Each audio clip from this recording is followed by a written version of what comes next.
Abhyuday platform पर आप सभी लोगों का बहुत बहुत स्वागत है। मेरा नाम जुनैद अहमद है। सिविल सर्विसेज 2018 की परीक्षा में मुझे 3rd रैंक हासिल हुआ था और मैं अभी उत्तर प्रदेश काडर में सर्व कर रहा हूँ। अभी करंटली मैं बरेली जनपद में तैनात हूँ। यहाँ पर मेरी ट्रेनिंग चल रही है और इसी स्कीम के लिए मैं आप लोगों से इंटरेक्ट कर रहा हूँ। सिविल सर्विसेज एग्ज़ाम के बारे में कुछ चीज़ें जो है वो आप लोगों से शेयर करना चाहता हूँ। होता क्या है, स्टार्टिंग में जब नए बच्चे आते हैं तो उनके दिमाग में कई सारे डाउट रहते हैं इस एग्ज़ाम को लेके।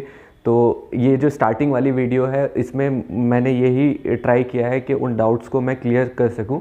और मुझे एक चीज़ लगी थी कि जब हम लोग प्रिपेयर करते हैं तो वहाँ पे क्या होता है कि स्टार्टिंग वाला जो फेज़ होता है वो बड़ा क्रिटिकल होता है, तो वहाँ पे काफ़ी सारा टाइम वेस्ट हो जाता है। तो what I have come up with कि मैंने एक प्लान बनाया है जो मैंने अपनी प्रिपरेशन के अकॉर्डिंग बनाया था, जो मुझे काफ़ी हेल्पफुल लगा था। तो उसी को देखते हुए मैंने 1 साल का पूरा एक प्लान बनाया था किस तरीके से चीज़ें करनी चाहिए, प्रिपेयर करनी चाहिए। तो इस वीडियो में मैं वो प्लान आप लोगों के साथ शेयर करूँगा और साथ ही साथ जो बेसिक डाउट्स होते हैं एक नए एस्पिरेंट के दिमाग में, वो भी मैं ट्राई करूँगा कि वो क्लियर कर सकूँ। जैसे कि बहुत लोगों को होता है कि कब किस टाइम स्टार्ट करना चाहिए, उन लोगों को ये समझ नहीं आता। और जब स्टार्ट करते हैं तो स्टार्टिंग में क्या करना चाहिए और एनसीईआरटीज़ कौन सी पढ़नी चाहिए, आंसर राइटिंग कब करनी चाहिए और बाकी सारी चीज़ें जो एक पूरे प्रोसेस में आती हैं सिविल सर्विसेज के, उसमें थोड़ा कन्फ्यूजन रहता है। तो वो मैं ट्राई करूँगा कि वो चीज़ें क्लियर हो सकें। ऐसे ही न्यूज़पेपर का होता है कि न्यूज़पेपर किस तरीके से पढ़ना चाहिए, करंट अफेयर्स किस तरीके से कवर करने चाहिए। तो ये बेसिक डाउट्स हैं जो हम लोग क्लियर करते हुए चलेंगे। तो सबसे पहली जो एक चीज़ है एग्ज़ाम के बारे में, वो आपको समझना पड़ेगा कि एग्ज़ाम जो है यूपीएससी वो उसमें रूथलेस कंपटीशन है, ये आप सभी को पता है। अगर कुछ हार्ड फैक्ट्स की हम बात करें तो सब लोग जानते हैं कि लैक्स ऑफ स्टूडेंट्स फॉर्म भरते हैं, अराउंड 10 लाख स्टूडेंट्स जो मुझे लास्ट डेट याद है फॉर्म भरा था, एंड देन 4.5 लाख उसमें अपीयर होते हैं। देन सिलेक्शन रेट जो है वो बहुत ही कम 0.001% है। तो कहीं पे भी मार्जिन ऑफ एरर जो है वो बहुत ही कम है, तो कहीं पे भी आप गलती नहीं कर सकते। तो वही चीज़ मैं आपको ट्राई कर रहा हूँ इस चीज़ में समझाने के लिए कि स्टार्टिंग में आप इस एग्ज़ाम को किस तरीके से लेके चलें और आगे कैसे प्रोसीड करना है। तो फर्स्ट मैंने क्या ट्राई किया था कि जैसे क्या होता है जनरली जून में जो है बच्चों के एग्ज़ाम ख़त्म होते हैं और उसके बाद वो एक प्रिपेयर करना स्टार्ट करते हैं। तो अगर हम जुलाई से स्टार्ट करें और नेक्स्ट जून तक का 1 ईयर का प्लान रखें तो उसको किस तरीके से हम लेके चल सकते हैं वो मैं ट्राई कर रहा हूँ यहाँ पे पूरा प्रेजेंट करने का। तो फर्स्ट जो 3 मंथ्स अगर हम देखें तो हमें मिलते हैं जुलाई, अगस्त एंड सितंबर। तो ये आप अपने हिसाब से चेंज भी कर सकते हैं कि कोई इंसान अगर जनवरी से स्टार्ट कर रहा है तो वो जनवरी के स्टार्टिंग के 3 मंथ्स ले सकता है। बट जनरली जो ग्रेजुएशन में होते हैं उनके जो पेपर्स रहते हैं वो जून के अराउंड ख़त्म होते हैं, तो जुलाई में वो अपनी प्रिपरेशन अगर स्टार्ट कर रहे हैं तो उस तरीके से मैंने स्टार्ट किया है। तो अगर हम फर्स्ट देखें जुलाई में, जब आप एकदम नए आते हो तो आई विल से कि फ़र्स्ट 15 डेज़ आपको कहीं टाइम वेस्ट नहीं करना है, आपको एग्ज़ाम को समझना है। जितना अच्छे से आप समझेंगे उतना आपको हेल्प मिलेगा। तो बुक से ज़्यादा आप सिविल सर्विसेज के जो सिलेबस है यूपीएससी का और प्रीवियस ईयर्स पेपर्स हैं उसको एनालाइज करें, बैठ के देखें। सिलेबस तो इनफैक्ट बाय हार्ट कर सकते हैं आप। मेंस का और प्रीलिम्स का सिलेबस आप देखें, उसमें कौन कौन से टॉपिक्स हैं, कहाँ कहाँ से चीज़ें पूछी जा सकती हैं। उसी तरीके से आप सारे जो प्रीवियस ईयर्स पेपर्स हैं जो मेंस के हैं और प्रीलिम्स हैं उसको भी एक आइडिया लगाएं। तो स्टार्टिंग में जो आपका टाइम है जितना ज़्यादा इस चीज़ में जाएगा उतना जल्दी आपको एग्ज़ाम की अंडरस्टैंडिंग होगी। होता क्या है कि बच्चे स्टार्टिंग में डिफरेंट बुक्स उठा लेते हैं एकदम से और आइडिया नहीं होता, वहाँ पे टाइम बहुत ज़्यादा वेस्ट होता है। तो आई विल सजेस्ट कि स्टार्टिंग के 15-20 दिन आप फोकस करें कंप्लीट प्रीवियस ईयर्स पेपर्स और सिलेबस के ऊपर, और वो तो आगे भी आपको रखना है बट यहाँ पे आप ज़्यादा फोकस करें। उसके बाद सबसे इम्पॉर्टेंट जो बेसिक आपका आता है वो एनसीईआरटीज़ आती हैं। तो अब बच्चों को ये होता है कि एनसीईआरटीज़ कहाँ से स्टार्ट करनी चाहिए, 6 से स्टार्ट करनी चाहिए, 9 से स्टार्ट करनी चाहिए, 11 से स्टार्ट करनी चाहिए, 12 से स्टार्ट करनी चाहिए। तो मेरा मानना है आई विल सजेस्ट कि जो आप ग्रेजुएशन जब आप करके आ रहे हो तो बेसिक अंडरस्टैंडिंग आपको चीज़ों की होती है। तो आई से कि अगर आप 9 से भी स्टार्ट करेंगे एनसीईआरटीज़ तो सफिशेंट हो जाता है। और आपको ऐसा नहीं है कि सारे सब्जेक्ट्स की एनसीईआरटीज़ पढ़नी है, क्योंकि कभी कभी ये होता है कि कुछ लोग बोल देते हैं कि 6 से 12 तक की जितने भी सब्जेक्ट्स हैं उनकी सबकी एनसीईआरटीज़ आप पढ़ लीजिए। अगर एल से कि साइंस की अगर एनसीईआरटी है, सपोज बायोलॉजी, केमिस्ट्री, फिज़िक्स, अगर इनकी पढ़ने लगेंगे आप 9-12 की एनसीईआरटीज़ तो वो बहुत डिफ़िकल्ट हो जाएगा आपको करने में उसको। तो हिस्ट्री की एनसीईआरटीज़ एल से के जो ओल्ड एनसीईआरटीज़ हैं या न्यू एनसीईआरटीज़ हैं वो आप पढ़िए। इकोनॉमिक्स की एनसीईआरटी है वो आप देखिए 11th क्लास की। ज्योग्राफी की 11th-12th की एनसीईआरटीज़ हैं 2, वो आप देख सकते हैं। इसी तरीके से मेन में कॉन्स्टिट्यूशन जो पॉलिटी है, इंडियन कॉन्स्टिट्यूशन एट वर्क, वो 11th क्लास की एक बुक है वो आप देख सकते हैं। तो जो ये जो बेसिक एनसीईआरटीज़ हैं वो आप पढ़िए, और वो भी डिपेंड करता है कि आपका लेवल कहाँ पे है। अगर आपको लगता है कि 11th-12th की या 9th की एनसीईआरटीज़ करके आपको काफ़ी हो जा रहा है तो आप वो भी कर सकते हैं। और आपको लगता है किसी किसी को ज्योग्राफी में प्रॉब्लम होती है तो वो 6 से एनसीईआरटी स्टार्ट करता है, तो वहाँ से भी स्टार्ट की जा सकती है। वो तो आपको डिसाइड करना है कि आपको किस उस पर आपको रखना है अपना। और यहाँ पे एक बड़ा इशू आता है नोट्स मेकिंग का। बहुत लोग बच्चे कन्फ्यूजन में रहते हैं कि सर नोट्स मेकिंग कब से स्टार्ट करनी चाहिए। तो मेरा तो सजेशन ये है कि आप फर्स्ट रीडिंग सेकंड रीडिंग में नोट्स मेकिंग पे ज़्यादा फोकस मत करिएगा, क्योंकि एनसीईआरटीज़ ऑलरेडी बहुत क्रिस्प वे में लिखी हुई होती हैं। फर्स्ट रीडिंग जब आप करते हैं तो उसमें जितना हो सके उतना समझने का ट्राई कीजिए, अंडरस्टैंडिंग कीजिए। सेकंड थर्ड रीडिंग में जब आप आते हैं उस टाइम पे आप नोट्स मेकिंग के बारे में सोच सकते हैं, देख सकते हैं। तो स्टार्टिंग में फोकस करिए कि जो एक ब्रॉड आइडिया, बेसिक कंसेप्ट वो आप डेवलप कर सकें। तो एनसीईआरटीज़ 9 से 12 तक की आई सजेस्ट, और ये जो है एटलीस्ट इन 3 महीने में 2 रीडिंग आपकी हो जानी चाहिए इसकी एनसीईआरटीज़ की। उसी के साथ साथ आपका ऑप्शनल आता है। अब बहुत लोगों को ऑप्शनल में ये कन्फ्यूज़न रहता है कि कौन सा ऑप्शनल सेलेक्ट करना है और कैसे सेलेक्ट करना है। तो अभी आई सजेस्ट कि जब आप इस वाले फेज़ में स्टार्टिंग के 3 मंथ में, तो ऑप्शनल को मत डिसाइड करिए कि आप कौन सा ऑप्शनल सेलेक्ट कर रहे हैं। आप जीएस पे फोकस करिए अपने 1 महीने, 1.5 महीने, 2 महीने जितना भी आपको देना है, और यहाँ पे देखिए कि आपका किस सब्जेक्ट में इंटरेस्ट आता है।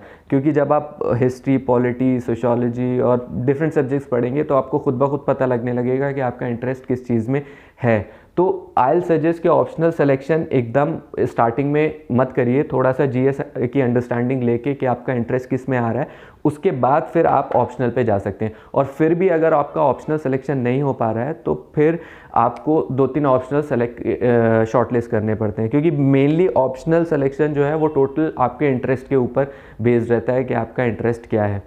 तो अगर आप एनसीईआरटीज़ पढ़ के जीएस की अंडरस्टैंडिंग लेके भी ऑप्शनल नहीं डिसाइड कर पा रहे हैं, तो द ओनली वे इज़ कि 1-2 ऑप्शनल जो आपको लगता है कि आप अच्छा कर सकते हैं उसको शॉर्टलिस्ट करिए, एंड देन उनके पेपर्स देखिए, उनकी बुक्स देखिए, और उसमें देखिए कि आप किस तरीके से उसमें कर सकते हैं। क्योंकि ऑप्शनल बहुत डिसाइडिंग हो जाता है एग्ज़ाम में मार्क्स लाने के लिए। तो ऑप्शनल का सिलेक्शन बहुत इंपॉर्टेंट। कभी कभी ऐसा होता है कि 3-4 अटेम्प्ट के बाद लोग ऑप्शनल चेंज करते हैं, उसमें बहुत प्रॉब्लम्स आती हैं। तो अगर स्टार्टिंग में ही आप ऑप्शनल अच्छे से सेलेक्ट कर रहे हैं अपना, तो वहाँ पे आपको काफ़ी बेनिफिट हो जाता है। तो ये जो ऑप्शनल का है ये आप देख सकते हैं थोड़ी सी जीएस की अंडरस्टैंडिंग होने के बाद कि आपको क्या सेलेक्ट करना है। और इस वाले फेज़ में ये मेरा अपना पर्सनल ओपिनियन है, आप उसको देख सकते हैं कि आप पे कितना हेल्पफुल रहेगा। इस वाले फेज़ में आप न्यूज़पेपर अवॉइड कर सकते हैं, क्योंकि जब एक बिगिनिंग फेज़ में आप पढ़ रहे हैं चीज़ों को, तो न्यूज़पेपर समझने में, करने में आपको बहुत ज़्यादा टाइम लग जाता है। 1.5 घंटा 2 घंटा वेस्ट हो जाते हैं स्टार्टिंग में। तो इस फेज़ में आप न्यूज़पेपर को अवॉइड कर लें, क्योंकि इस फेज़ में आप बेसिक जो आपका कॉन्सेप्ट है वो बना रहे हैं, उसको जितनी जल्दी बनाएंगे उतना हेल्पफुल होगा। तो ये 3 महीने इन चीज़ों में आप अगर निकालेंगे तो आपका बेस जो है वो अच्छे से बिल्डअप हो सकता है। नेक्स्ट अगर हम आते हैं तो आता है अक्टूबर, नवंबर, दिसंबर वाला फेज़। यहाँ पे आपका क्या है कि आपका एक जीएस की रीडिंग हो चुकी है, एनसीईआरटीज़ की बेसिक अंडरस्टैंडिंग हो चुकी है, और यहाँ पे एक और चीज़ आती है, रेफरेंस बुक्स। जब आप एनसीईआरटीज़ पढ़ लेंगे तो उसके बाद आपको हर एक सब्जेक्ट की कोई ना कोई रेफरेंस बुक लेनी पड़ेगी। तो मार्केट में सारी रेफरेंस बुक्स हैं, वो जनरल जो भी हैं, पॉलिटी की लक्ष्मीकांत लोग प्रेफर करते हैं, और बाकी सब्जेक्ट्स की भी हैं। तो ये रेफरेंस बुक्स एनसीईआरटीज़ के बाद आप कर सकते हैं। तो इस वाले फेज़ में ये सारी चीज़ें कवर हो जानी चाहिए। 3 महीने में सफिशेंट टाइम होता है ये सारी चीज़ें कवर करने के लिए। यहाँ वाले फेज़ में आपकी सेकेंड रीडिंग आती है।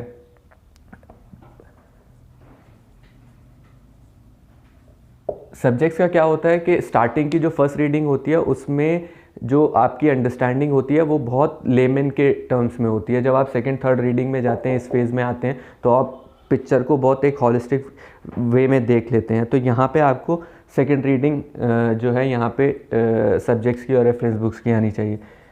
ऑप्शनल जो है दिसंबर तक आपका कंप्लीट हो जाना चाहिए। ये इस फेज़ में रहता है क्योंकि यहाँ पे आपका ऑप्शनल सिलेक्शन जब आता है तो मे बी अगस्त सितंबर, जब तक भी आप टाइम लेते हैं ऑप्शनल सिलेक्शन में, तो किसी भी ऑप्शनल को कंप्लीट करने के लिए एटलीस्ट 3 मंथ्स तो चाहिए ही चाहिए होते हैं। तो यहाँ पे एक बार तो एटलीस्ट आपका ऑप्शनल कंप्लीट हो जाना चाहिए सिलेक्शन के बाद, क्योंकि अगर यहाँ तक आपका ऑप्शनल कंप्लीट नहीं हो रहा है तो उसके बाद जो आगे की चीज़ें हैं उसमें आपको फिर प्रॉब्लम आएगी। तो दिसंबर तक ट्राई करें कि आपका ऑप्शनल कंप्लीट हो रहना चाहिए। ये 3-3 महीने के जो फेजेस मैं बना रहा हूँ ये आप अपने हिसाब से भी इसको चेंज कर सकते हैं जब से आप स्टार्ट कर रहे हैं। तो मैंने तो एक ईयर का प्लान लिया है जो स्टार्ट होता है जुलाई से और एंड होगा जून पे। जनरली प्रीलिम्स भी जून में ही होता है। तो और यहाँ पे आई विल से कि यहाँ पे आप न्यूज़पेपर को स्टार्ट कर सकते हैं।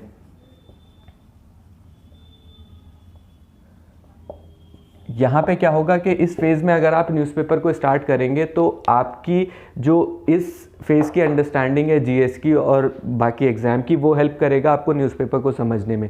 यहाँ वाला टाइम अगर आप न्यूज़पेपर को ज़्यादा देंगे तो आपका जो बेसिक जो प्रिपरेशन है वो कहीं ना कहीं अफेक्ट होगी। तो आई विल सजेस्ट कि इस वाले फेज़ में आप न्यूज़पेपर स्टार्ट करें और मैक्सिमम आप न्यूज़पेपर को 1 घंटे से 1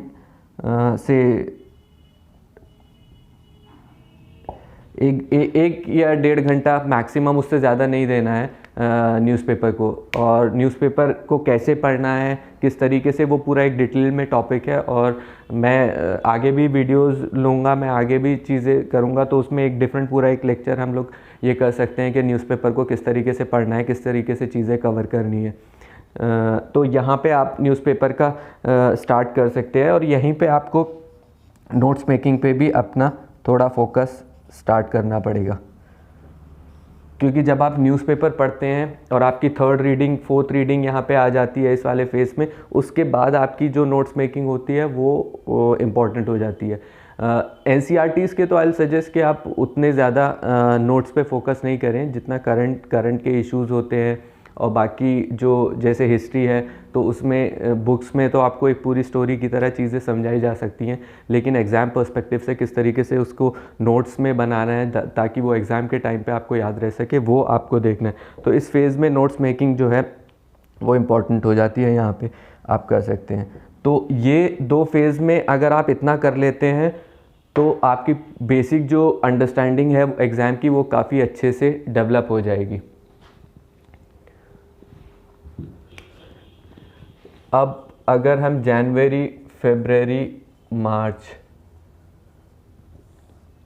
ये थर्ड वाले फेज़ पे आए तो अभी यहाँ पे आप देखिए कि आपके ऑप्शनल की रीडिंग, आपके जीएस की रीडिंग, आपका न्यूज़पेपर, ये सारी चीज़ें कहीं ना कहीं आ गई हैं प्रिपरेशन में। तो यहाँ से आपको नेक्स्ट लेवल पे मूव करना है। तो यहाँ पे आई विल सजेस्ट कि एक और पार्ट होता है सिविल्स में एथिक्स का। होता क्या है, एथिक्स थोड़ा डिफरेंट है। जीएस की प्रिपरेशन, जीएस के सब्जेक्ट्स जो हैं वो आप इजीली समझ सकते हैं, लेकिन मुझे लगता है कि एथिक्स की अंडरस्टैंडिंग के लिए आपको इस वाले फेज़ को कंप्लीट करना इंपॉर्टेंट हो जाता है, क्योंकि अगर डायरेक्टली आप इस फेज़ में एथिक्स को पढ़ेंगे तो उसको उतने अच्छे से रिलेट नहीं कर पाएंगे। तो यहाँ पे अगर आप एथिक्स को स्टार्ट करते हैं या एथिक्स की अंडरस्टैंडिंग लेते हैं तो वो आपको काफ़ी हेल्पफुल होगा, क्योंकि आप इस चीज़ से उसको रिलेट कर पाएंगे। और एथिक्स के लिए लोग कंफ्यूज रहते हैं कि एथिक्स में क्या पढ़ना चाहिए, क्या नहीं पढ़ना चाहिए। आई विल से कि एथिक्स में आप देखिए सिलेबस में जो डेफिनेशन टर्म्स हैं जो चीज़ें दी हुई हैं उसकी एक बेसिक अंडरस्टैंडिंग आपको नेट से कहीं पे भी मिल सकती है। बाकी सारा जो एथिक्स है वो प्रैक्टिकल पार्ट है कि आप उस चीज़ को कैसे रिलेट करते हैं अपने लाइफ से, अपनी चीज़ों से। तो आप न्यूज़पेपर पढ़ रहे हैं, आप ऑप्शनल पढ़ रहे हैं, आप जीएस पढ़ रहे हैं, कुछ भी पढ़ रहे हैं, आप उसको एथिक्स से रिलेट कर सकते हैं। तो यहाँ पे एथिक्स के लिए आई सजेस्ट कि कोई सेपरेट एक डिफरेंट स्टडी या डिफरेंट एक वो नहीं चाहिए। आपको सिर्फ अपने माइंड को ओपन रखना है कि किस चीज़ को एथिक्स के कौन से पार्ट से रिलेट किया जा सकता है। तो यहाँ पे आप एथिक्स की चीज़ें स्टार्ट कर सकते हैं। एक और चीज़ आती है ऐसे। ऐसे का भी वही कॉन्सेप्ट है कि ऐसे के लिए दो चीज़ें चाहिए, एक तो कंटेंट चाहिए आपके पास, दूसरा आपको चाहिए ऐसे को प्रेजेंट करना, कैसे प्रेजेंटेशन। तो कंटेंट जब तक आपके पास नहीं है तब तक ऐसे आप प्रॉपरली नहीं लिख पाएंगे। तो यहाँ पे इस फेज़ तक आपके पास अच्छा खासा कंटेंट तैयार हो जाता है, तो यहाँ पे आपको ऐसे में भी काफ़ी हेल्प मिल जाएगी। ऐसे का भी हम लोग एक अलग से वीडियो बनाएंगे, उसमें हम लोग रखेंगे कि ऐसे को किस तरीके से तैयार करना है, किस तरीके से उसकी प्रेजेंटेशन की जा सकती है। क्योंकि आपको ये चीज़ ध्यान में रखनी होगी कि सिविल जो एग्ज़ाम है उसमें कंपटीशन इतना ज़्यादा है कि आपको स्टैंड आउट करना पड़ेगा दूसरे लोगों से। तो उसके लिए आपको ऐसे, एथिक्स, ऑप्शनल, ये ऐसी चीज़ें हैं जहाँ पे आप मार्क्स स्कोर कर सकते हैं और आप थोड़ा सा डिफरेंट दिख सकते हैं एग्जामिनर को। तो वो किस तरीके से की जा सकती हैं, किस तरीके से हो सकता है, उस पर हम एक सेपरेट वीडियो बनाएंगे, उस चीज़ को हम लोग देख सकते हैं। एक और तीसरी चीज़ क्या आती है, वो आंसर राइटिंग होती है।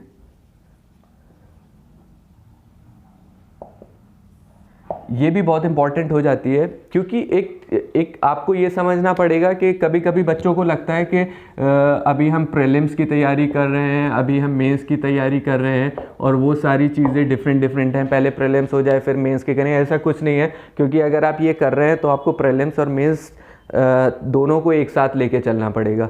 और अगर आप राइटिंग में अच्छे से प्रैक्टिस नहीं कर पाएंगे तो प्रीलिम्स के बाद आपको उतना टाइम नहीं मिलेगा कि अपनी राइटिंग को इम्प्रूव कर पाएँ। तो अगर आप बहुत रेगुलरली भी नहीं लिख रहे हैं तो यहाँ पे आप स्टार्ट कर सकते हैं अपनी राइटिंग को।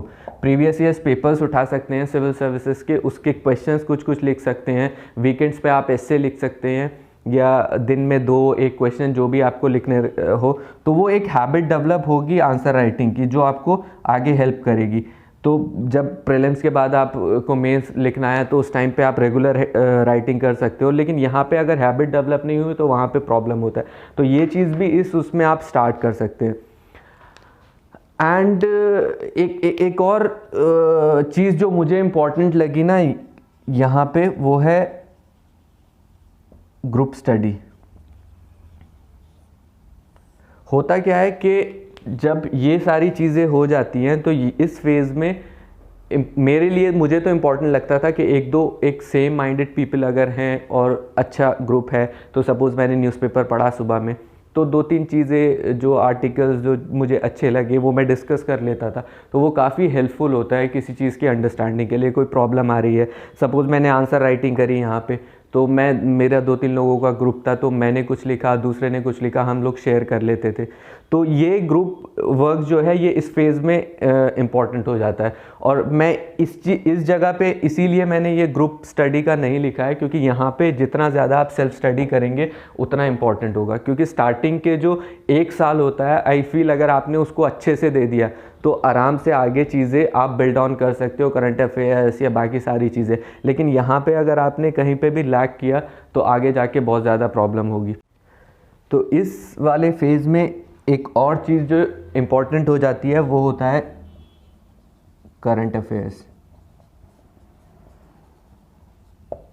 मैं करंट अफेयर्स को भी इस वाले फेज़ में इसलिए ला रहा हूँ क्योंकि यहाँ पे अगर आप उस चीज़ को लेंगे करंट अफेयर्स को, क्योंकि इंपॉर्टेंस जो है करंट अफेयर्स का वो बहुत ज़्यादा बढ़ गया है सिविल सर्विसेज में। प्रीलिम्स में आप देखें कि क्वेश्चंस जो हैं वो बहुत ज़्यादा पूछे जाते हैं करंट अफेयर्स से, और तो आपको 1 साल के अराउंड तक कवर करना रहता है। बट वही चीज़ अगेन एक आती है कि जब तक आपका बेसिक्स पूरा अच्छे से नहीं है तब तक आप करंट अफेयर्स पे बिल्ड ऑन नहीं कर सकते हैं। तो करंट अफेयर्स के लिए भी हम लोग एक अलग से लेक्चर लेंगे कि किस तरीके से करंट अफेयर्स को कवर किया जाए या कौन सी चीज़ें पढ़ी जाएं। बट बेसिक जो मैं आपको बता रहा हूँ वो वही है कि करंट अफेयर्स के लिए एक पर्टिकुलर मैगज़ीन आप ले सकते हैं। तो न्यूज़पेपर और एक मैगज़ीन सफिशेंट हो जाती है करंट अफेयर्स के लिए। तो ये चीज़ इस फेज़ के लिए आ जाती है। और ये तीनों फेज़ में एक इम्पॉर्टेंट चीज़ मैं वही चीज़ डिस्कस करना चाह रहा था कि रिसोर्सेज जो हैं आप उसको जितना कंसाइज करेंगे उतना हेल्पफुल रहेगा। मार्केट में इधर उधर आपको बहुत सारे जो है कंटेंट मिलेगा, बहुत सारी बुकलेट्स मिलेंगी, वीडियोस मिलेंगी। आप जितना अपने आप को कंसाइज करेंगे उतना हेल्पफुल होगा। आप एक बुक पढ़ें, उसको बार बार रिवाइज करें, तभी वो रिटेन रह पाएगा। ऐसे ही करंट अफेयर्स का है, आपके पास मल्टीपल जो है वो बुकलेट्स होंगी, मल्टीपल मैगजीन्स होंगी, लेकिन अगर आप एक एक रीडिंग सबको देने लगे तो कुछ भी याद नहीं रहेगा। तो एक लीजिए, कोई सी भी मैगज़ीन लेनी है, इक्वली गुड हैं सारी मैगज़ीन्स, और उनको बार बार रिवाइज़ कीजिए। तो ये थर्ड फेज़ का मैंने बनाया था। ये सारी चीज़ें मेरे जो मैंने 4-5 साल प्रिपरेशन किया उसमें मैंने देखा कि कहाँ कहाँ पे इशू आते हैं और कहाँ कहाँ पे टाइम वेस्ट होता है, उसको मैंने कंसिडर करके कि जो नया बच्चा आ रहा है उसको प्रॉब्लम ना हो स्टार्टिंग में, उसके हिसाब से ये चीज़ बनाई है। बाकी आप इसको मॉडिफाई कर सकते हैं अपने हिसाब से देखने के लिए। एक लास्ट फेज़ जो आ जाता है अप्रैल, मई, जून, ये वाली साइकिल। तो यहाँ पे देखिए, ये आप उस स्टेज पे पहुँच चुके हैं जहाँ पे आपकी ऑलमोस्ट सारी चीज़ें एक एक बार, दो दो बार नहीं तो कवर हो चुकी हैं। और यहाँ पे इम्पॉर्टेंट हो जाता है कि आप अपनी स्टडीज़ को थोड़ा सा प्रीलिम्स स्पेसिफिक कर दें, क्योंकि 2 महीने एटलीस्ट चाहिए होते हैं उस मोड में आने के लिए जो एग्ज़ाम जो है वो डिमांड करता है। तो जो अप्रैल मई जून का टाइम है, यहाँ पे आपको थोड़ा सा ऑब्जेक्टिव चीज़ों पे फोकस करना पड़ेगा। सपोज़ आपने जो हिस्ट्री पढ़ी है वो एक पूरे हॉलिस्टिक वे में पढ़ी है, प्रीलिम्स में सारी चीज़ों को लेके, यहाँ पे आपको थोड़ा सा देखना पड़ेगा कि किस तरीके से चीज़ें पूछी जाती हैं, किस तरीके से आपको फैक्ट्स कंसिडर करने हैं उस चीज़ को लेके। एक और जो सेकंड इम्पॉर्टेंट चीज़ इस फेज़ में आ जाती है वो टेस्ट सीरीज़ आ जाती है। मुझे लगता है कि ये भी इक्वली इम्पॉर्टेंट है इस टाइम पे, क्योंकि आपका जितना भी हुआ है, आपका रिवीजन, उसको आप कितना अच्छे से किया है वो जज तभी होगा जब आप टेस्ट सीरीज़ देंगे। उससे आपको आइडिया लगेगा कि आपकी प्रिपरेशन किस लेवल पे है। और उसके साथ साथ टेस्ट सीरीज़ आपको एक पूरा एटमॉस्फेयर देती है एग्ज़ाम का, कि आप को सॉल्व करने हैं क्वेश्चंस, आपको किस तरीके से चीज़ें करनी है, ये सारी चीज़ें टेस्ट सीरीज़ से आपको आती हैं। तो ऑब्जेक्टिव चीज़ें एग्ज़ाम में, लॉजिकल रीजनिंग और एग्ज़ाम को कैसे देखना है वहाँ पे, वो उसके लिए भी हम लोग एक अलग से वीडियो बनाएंगे, क्योंकि वो भी काफ़ी इम्पॉर्टेंट हो जाता है इस सारे पर्सपेक्टिव में। और एक जो थर्ड चीज़ है वो है रिवीजन। कभी भी ये मत सोचिएगा कि आपने जो पढ़ रखा है वो डायरेक्टली एग्ज़ाम में जाके आप अप्लाई कर सकते हैं।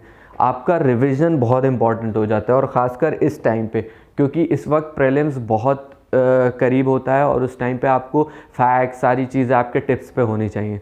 तो यहाँ पे रिवीजन भी बहुत इंपॉर्टेंट हो जाता है। और एक लास्ट चीज़ जो है वो करंट अफेयर्स है।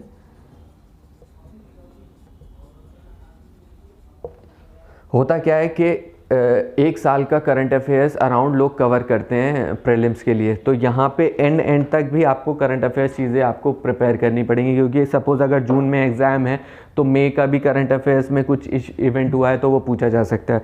तो इस जगह पे आपको मेनली अपनी चीज़ों को सिस्टमैटिक वे में रेडी करना है प्रीलिम्स के लिए, वो टेस्ट सीरीज़ के थ्रू, रिवीजन के थ्रू, करंट अफेयर्स के थ्रू। तो ये एक बेसिक लेआउट है। और ये जैसे हमारी फर्स्ट वीडियो, तो मैंने ट्राई किया कि एक बेसिक अंडरस्टैंडिंग जो एक नया बच्चा है जो सिविल सर्विस की प्रिपरेशन करने आया उसके लिए ये चीज़ दे सकते हैं। तो ये मेनली ये वीडियो इसी के लिए था। और बाकी तो हम लोग जैसे भी चीज़ें होंगी, जैसे भी टॉपिक आएगा उसके हिसाब से वीडियोस बनाएंगे। और बाकी आप लोगों को भी अगर लगता है कि कोई स्पेसिफिक टॉपिक है जिस पे आप लोगों को हेल्प चाहिए या वीडियो चाहते हैं कि हम लोग बनाएं, तो आप उसको कमेंट्स में या किसी के थ्रू हम तक ये पहुंचा सकते हैं तो हम उसी के हिसाब से अपनी वीडियो बना लेंगे। और बाकी तो सिविल सर्विस के लिए एक चीज़ याद रखिए कि जैसे एक जंगल का रूल होता है कि हंट और गेट हंटेड, जैसे शिकार करो या शिकार हो जाओ, वैसे ही सिविल सर्विसेज का भी सेम रूल है कि थोड़ा सा भी एरर का मार्जिन नहीं है, आपको अपना 100% देना होगा। और आप जब अपना 100% देंगे तभी ये एग्ज़ाम आप क्लियर कर सकते हैं, क्योंकि हम लोग सिर्फ आपको गाइडेंस दे सकते हैं, बता सकते हैं कि चीज़ों को किस तरीके से लेके चलना है। अल्टीमेटली सारी चीज़ें आपके ऊपर डिपेंड करती हैं कि आप उसको किस तरीके से लेके चलते हो। So my wishes to all of you, अच्छे से आप लोग प्रिपेयर करें, एग्ज़ाम दे। All the best, thank you.